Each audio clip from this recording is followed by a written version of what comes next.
इस वक्त की बड़ी खबर की बीजेपी विधायक ढुल्लू महतो की बात करेंगे हम, जिन्होंने एक लंबी आंख मिचौली के पीरियड के बाद आखिरकार सरेंडर कर दिया है। जी हां, आखिरकार बीजेपी के बागमारा विधायक ढुल्लू महतो ने आत्मसमर्पण कर दिया है। विधायक ढुल्लू महतो ने धनबाद कोर्ट में जाकर सरेंडर किया। इसके बाद कोर्ट ने एमएलए ढुल्लू महतो को जेल भेजा है। ढुल्लू महतो की पुलिस की को यौन शोषण समेत कई मामलों में तलाश थी और ढुल्लू महतो कई महीनों से पुलिस के साथ लुका छिपी का खेल खेल रहे थे। आखिरकार ढुल्लू महतो ने सरेंडर कर दिया। लॉकडाउन और पुलिस के लगातार दबाव के बाद बीजेपी एमएलए ने आत्मसमर्पण किया है। तो सरकार बदलते ही दबिश काफी बढ़ गई थी। ढुल्लू महतो को सरगर्मी से तलाशा जा रहा था और आज आखिरकार दावा किया जा रहा है पुलिस की तरफ से कि ये पुलिस की बड़ी कामयाबी है। पुलिस ने प्रेशराइज किया ढुल्लू महतो को और आखिरकार उन्हें झुकना पड़ा। आत्मसमर्पण के लिए ढुल्लू महतो कोर्ट पहुंचे और सरेंडर किया और वहां से सीधे उन्हें जेल भेज दिया गया है। तो ये बड़ी खबर इस वक्त की हम आपको बता रहे हैं। यौन शोषण मामले सहित कई और मामलों में इनकी सरगर्मी से तलाश चल रही थी। लगातार फरार चल रहे थे ढुल्लू महतो। पुलिस ने दबिश बढ़ाई, नतीजा आज ये निकलकर सामने आया। अहले सुबह पहुंच गए कोर्ट और ढुल्लू महतो ने कोर्ट में पहुंचकर सरेंडर कर दिया। यौन शोषण समेत तकरीबन आधे दर्जन मामले में पिछले 85 दिनों से फरार चल रहे बागमारा विधायक ढुल्लू महतो ने आज धनबाद के एसडीजीएम कोर्ट में आत्मसमर्पण कर दिया। आपको तस्वीर दिखाते हैं इस वक्त धनबाद जेल की, जिसमें आत्मसमर्पण के बाद जो है इन्हें जेल भेज दिया गया है और उसके बाद उनका मेडिकल चेकअप भी जेल के अंदर ही होगा। और ढुल्लू महतो जो विधायक है वो भाजपा से बागमारा के विधायक है और सत्ता बदलने के साथ ही उसकी मुश्किलें बढ़ गई थी। लगातार एक के बाद एक आपराधिक मुकदमे उन पर दर्ज हुए और सबसे अहम मामला जो था वो कांग्रेस नेत्री कमला देवी का मामला था, जिसमें उन्होंने आरोप लगाया था यौन शोषण का। और उसके बाद विधायक ढुल्लू महतो की मुश्किलें बढ़ गई थी और जेएमएम के सत्ता आते ही उन पर ताबड़तोड़ कार्रवाई शुरू हो गई और तकरीबन आधा दर्जन उस पर जो है मामला दर्ज हुआ था। और उसके बाद पुलिस लगातार उन पर दबिश बना दी थी और दबिश बनाने के साथ ही ढुल्लू महतो फरार चल रहे थे। तकरीबन 6 राज्यों में पुलिस ने उसकी तलाश की थी और 6 राज्यों में तलाश के बाद भी ढुल्लू पुलिस के हाथ नहीं चढ़ी थी। लेकिन जैसे ही धनबाद में नए एसएसपी का पदस्थापन हुआ तो कह सकते हैं कि पुलिस के दबाव के आगे ढुल्लू झुके और आज उन्होंने धनबाद के कोर्ट में सरेंडर कर दिया। सहयोगी विपिन के साथ नितेश मिश्रा, जी मीडिया, धनबाद।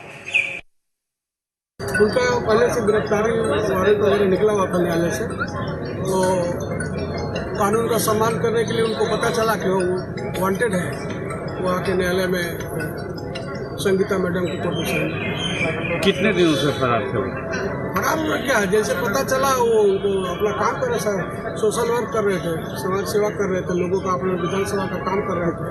फरार होने का तो कोई मतलब नहीं, फरार का है। पूर्व से मामला दर्ज था, 2-3 मामले दर्ज थे, लेकिन आज सरेंडर किए हैं और मेडिकल जांच वगैरह उनकी हो गई है और उनको अपना जेल से डिटेंडर अपने मैनुअल के हिसाब से उनको अपना क्वारंटाइन करेंगे। जो भी उनका पुलिस रिमांड पे मिलेगी क्या उनको? ये तो इन्वेस्टिगेशन का विषय है। अभी जिस थाने की केस होगी उसके पदाधिकारी इसमें बढ़िया से बता पाएंगे। तो पुलिस और सरकार जाहिर सी बात है कि इस पर पीठ थपथपाएगी, अपनी एक बड़ी कामयाबी, बड़ी उपलब्धि बताएगी। लेकिन सच तो ये है कि ये एक लंबा अरसा निकला, लंबा वक्त निकला जब पुलिस के साथ लुका छिपी का खेल खेलते रहे ढुल्लू महतो। आखिरकार उन्होंने आत्मसमर्पण किया है। हमारे साथ कई पॉलिटिकल पर्सनालिटी जुड़ गई हैं, कई प्रवक्ता हैं। मनोज पांडे जेएमएम प्रवक्ता हैं, साथ ही साथ शमशेर आलम कांग्रेस नेता, दीनदयाल वर्णवाल बीजेपी के प्रदेश प्रवक्ता। तो यहां पर सबसे पहले हम बात कर लेते हैं मनोज पांडे जी से। मनोज पांडे जी, बहुत बहुत स्वागत है आपका जी बिहार झारखंड में। सर, पहला रिएक्शन आपका, ढुल्लू महतो ने आत्मसमर्पण कर दिया है, कितनी बड़ी उपलब्धि मानते हैं आप इसे? कानून ने अपना काम किया और अब कानून का राज झारखंड में लगता है कि कानून का राज है। जंगल राज खत्म हो चुका।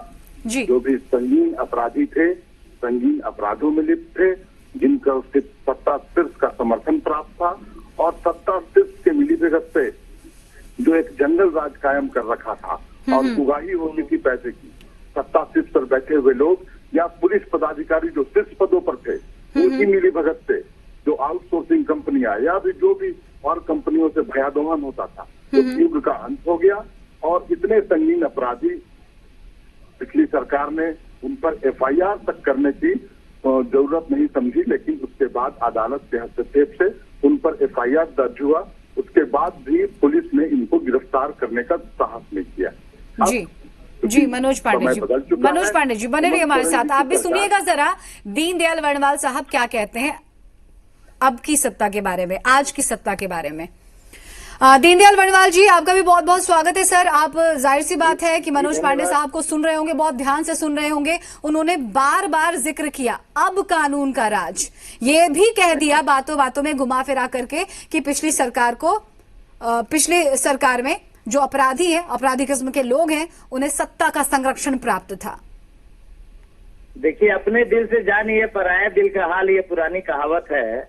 जंगल राज इन लोगों ने चलाया था, चलाने का प्रयास किया था, जिसको रघुवर दास जी ने वापस कानून का राज लाया था। और दूसरी बात रह गई अब दुल्लू महतो जी की बात, तो दुल्लू महतो जी ने आत्मसमर्पण किया है, यह बात ध्यान में रखना चाहिए। जब आत्मसमर्पण किया तो उन्हें कानून पर भी विश्वास है और अदालत पर भी विश्वास है, लेकिन इस सरकार पर विश्वास नहीं है कि ये पता नहीं कोई पुरानी रंजिश को सोचते हुए कोई ऐसा कदम न उठाए जो जिसे कि लोगों को मंजूर नहीं हो। दुल्लू महतो जी अपने एरिया का वर्णवाल साहब सुनिए जरा, अभी मनोज जी कह रहे थे, सुनिएगा जरा, मनोज जी कह रहे थे कि आपने तो अपनी सत्ता रहते एक FIR भी दर्ज नहीं होने दिया। वैसे लोग जिन पर रंगदारी का आरोप है, जिन पर यौन शोषण का आरोप है, छोटी मोटी बात थोड़ी है। नहीं, FIR दर्ज तो तब हो जब जरूरत पड़े कि उनके पे कानून का वो उनका जो बढ़ता जनाधार है उसको देखकर सरकार घबराई हुई है। दुल्लू महतो जी का जो जनाधार है, मतलब आपको लगता है कि वो बिल्कुल फेयर है, कोई गलती नहीं है उनमें, मतलब उन्होंने कोई गुनाह नहीं किया। आपको लगता है कि पहले आपने अदालत के फैसले से पहले बीजेपी ने, भारतीय जनता पार्टी ने अपना फैसला सुना दिया। सभी आरोपों से बचकर दुल्लू जी निकलेंगे, आप देखिएगा। सर, इतना विश्वास ऐसे इंसान पर जिस पर यौन शोषण का आरोप है, वो पार्टी के आप प्रवक्ता हैं, नेता हैं, जो महिला शक्ति की बात करती है। सर, कम से कम उस महिला के बारे में तो ख्याल कीजिए। कानून अपना काम करेगा, ठीक है करेगा, ये कहिए ना आप, ये कहिए आप कैसे दावा कर सकते हैं, आप दावा कैसे कर सकते हैं कि वो बेगुनाह साबित होंगे? दावा इसलिए कह रहा हूँ कि मुझे पता है कि किसी भी, ठीक है, यानी कि आपकी नजर में एक महिला, एक औरत गुनहगार है। ठीक है, हम यही मानते हैं। ठीक है सर, ठीक है, अदालत अपना काम करेगा। बने रहिए हमारे साथ, बने रहिए, जुड़े रहिए हमारे साथ। लेकिन आपने ये तो साबित कर दिया कि एक औरत ही गुनहगार है। अगर वो कोई शिकायत लेकर पहुंचती है, अदालत का दरवाजा खटखटाती है, कानून से उम्मीद करती है, तो एक नेता पाक साफ होते हैं, एक महिला दागदार होती है। हम यही मानेंगे। बीजेपी, भारतीय जनता पार्टी यही सोचती है। शमशेर आलम जी, कुछ कहेंगे आप? बिल्कुल कहेंगे। जिस तरह से दीनदयाल वर्णवाल जी बोल रहे थे, तो कोई नई बात तो नहीं है। भारतीय जनता पार्टी के हुकूमत में महिलाओं का क्या पक्ष हुआ है, ये तो कोई पहली बात नहीं है। जहाँ तक सवाल है दुल्लू महतो जी का, तो दुल्लू महतो जी के जो क्रियाकलाप रहे हैं वो पूरा झारखंड से लेकर के पूरा हिंदुस्तान जग जाहिर है।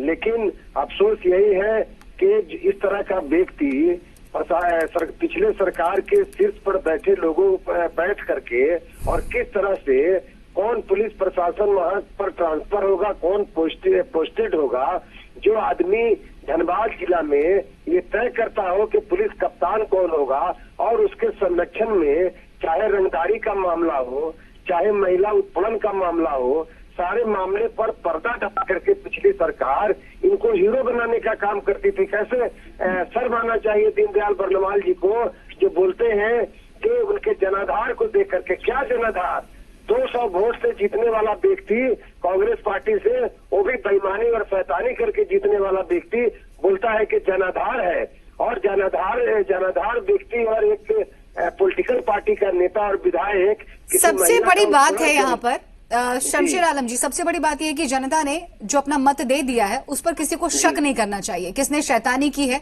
किसने हेराफेरी की है, उस पर शक नहीं कर सकते आप। जनता को जनार्दन कहते हैं, भगवान का दर्जा देते हैं हम। बिल्कुल विश्वास नहीं है। ये बात तय है कि हेमंत राज में, हेमंत हुकूमत में इस तरह के लोग कभी बख्शे नहीं जाएंगे, चाहे जो माफिया हो, चाहे महिला उत्पीड़न का मामला हो या किसी तरह का, चाहे अपराधी हो। हेमंत सरकार ने चुनाव के पूर्व गठबंधन सरकार ने ये संकल्प लिया था कि हम अपने हुकूमत में इस तरह के लोगों को बख्शेंगे नहीं, और उसी का नतीजा है कि पुलिस की दबी जब बनी जी। और पुलिस तो मतलब हम ये मान लें कि संकल्प से सिद्धि ये नारा दिया था बीजेपी ने, लेकिन जेएमएम इसे फॉलो कर रहा है। एक सेकंड, दीनदयाल वर्णवाल जी से हम बात कर लेते हैं। दीनदयाल जी, क्या आपको लगता है इसमें कोई सियासत है? क्या आपको लगता है कि सरकार बदली, सत्ता बदली, तो यहाँ पर सख्तियां भी बढ़ती जा रही है सरकार की तरफ से आपके लोगों पर? कोई खुन्नस निकालने की कोशिश की जा रही है? कोई राजनीतिक दुश्मनी? पे भी इनको ध्यान रखना चाहिए कि प्रदीप यादव जी का क्या कार्यकलाप रहा है, और उसके बाद अभी 5 साल हो गए। तो जिनको लोकतंत्र में विश्वास नहीं है वो क्या करेंगे? इनको लोकतंत्र में विश्वास नहीं है। आपको कहाँ लोकतंत्र पर विश्वास है?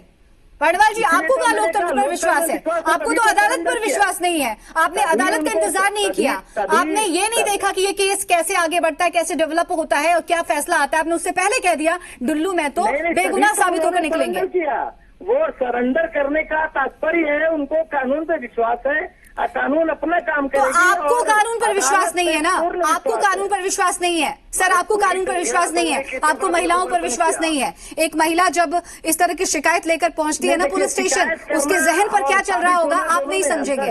आप नहीं समझेंगे सर, आप नहीं समझेंगे। आरोप नहीं लगा। खैर, आप बने रहिए हमारे साथ। हमारे पॉलिटिकल एडिटर झारखंड मनीष मेहता भी जुड़ गए हैं, और कानून को अपना काम करने देना चाहिए। रेजिडेंट एडिटर मनीष मेहता जुड़ गए हैं झारखंड से, उनसे भी हम बात कर लेते हैं। मनीष, आप सुन रहे हैं तीनों खेमे से किस तरह की आवाज आ रही है? कोई पीठ थपथपाने की कोशिश कर रहा है, तो कोई अदालत के फैसले से पहले ही बेगुनाह साबित कर रहा है यहाँ पर ढुल्लू महतो के। ऐसा शख्स जिस पर यौन शोषण का आरोप है, छोटी मोटी बात नहीं है।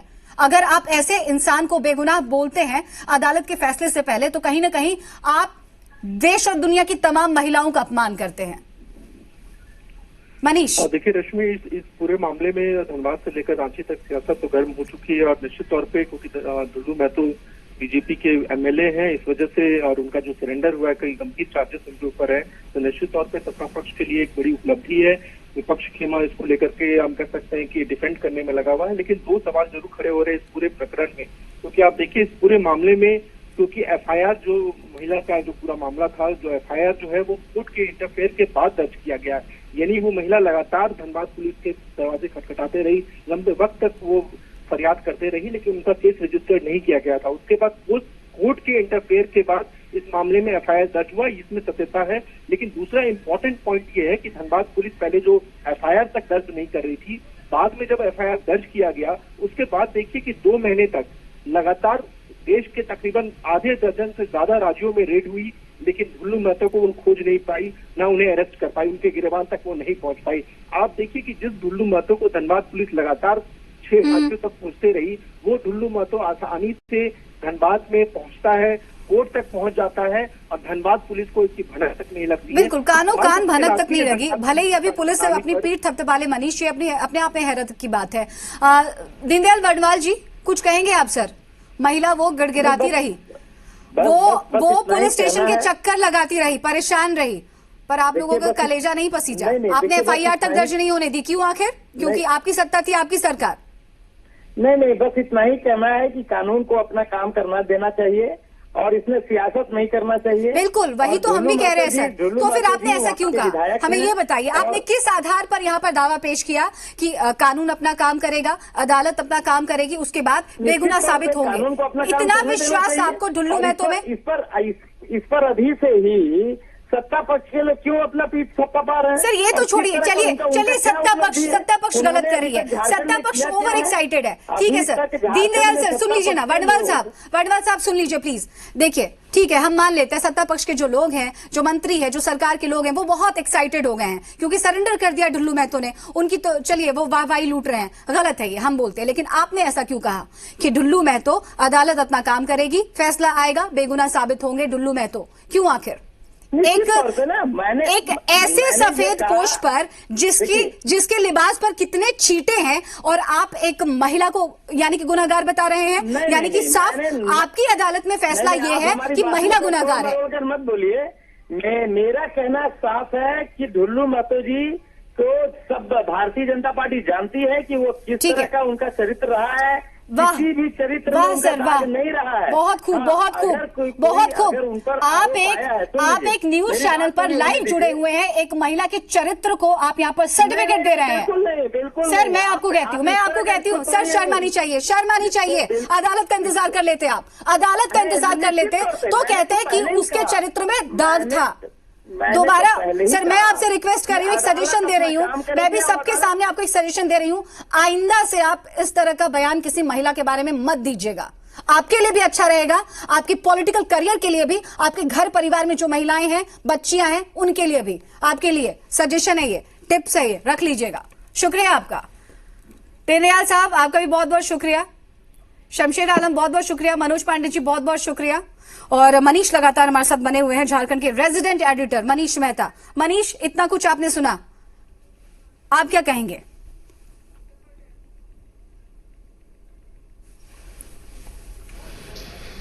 तो मनीष से बात नहीं हो पा रही है, तो आपने सुना कि किस तरह से ये बयान सत्ता पक्ष से, विपक्ष से, और एक तरफ सत्ता पक्ष इसे अपनी बड़ी उपलब्धि मान रहा है, तो दूसरी तरफ बीजेपी के अदालत में ढुल्लू महतो पहले ही की तरह अभी भी दागदार नहीं है, बेगुनाह है।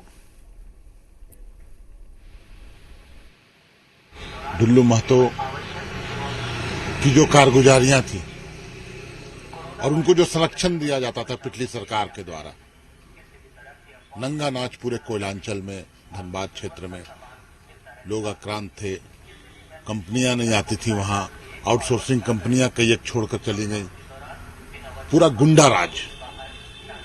और सबसे अफसोस की बात थी कि एक चुनी हुई सरकार का समर्थन उन्हें प्राप्त था। सरकार दूसरी आई, हेमंत सोरेन जी आज मुख्यमंत्री हैं। सरकार का नजरिया बदला, अफसरों का नजरिया बदला और कानून अपना काम करेगा, यही सोच इस सरकार की है। जब वो सरेंडर किए हैं तो उनको विश्वास है कि कानून व्यवस्था पे विश्वास है, न्यायालय पे विश्वास है। कम से कम कांग्रेस और जेएमएम इसको राजनीति का अखाड़ा न बनाए। कानून अपना काम करेगा और कानून को काम करने देना चाहिए। और भारतीय जनता पार्टी को पूरा विश्वास है कि सभी केसों से वो बरी होंगे, क्योंकि जनता का उनके पास इतना बड़ा समर्थन है। उस समर्थन को देखकर विपक्षी घबराए हुए हैं। कानून तोड़ने वाले हेमंत राज में बक्से नहीं जाएंगे और इसका सीधा उदाहरण बाघमारा विधायक ढुल्लू महतो का आत्मसमर्पण है। ढुल्लू महतो के आत्मसमर्पण से ये साफ जाहिर हो गया कि किस तरह से भारतीय जनता पार्टी के हुकूमत में ऐसे लोगों को सरकार और प्रशासन का संरक्षण था। अब चलिए आपको कुछ कोरोना अपडेट दे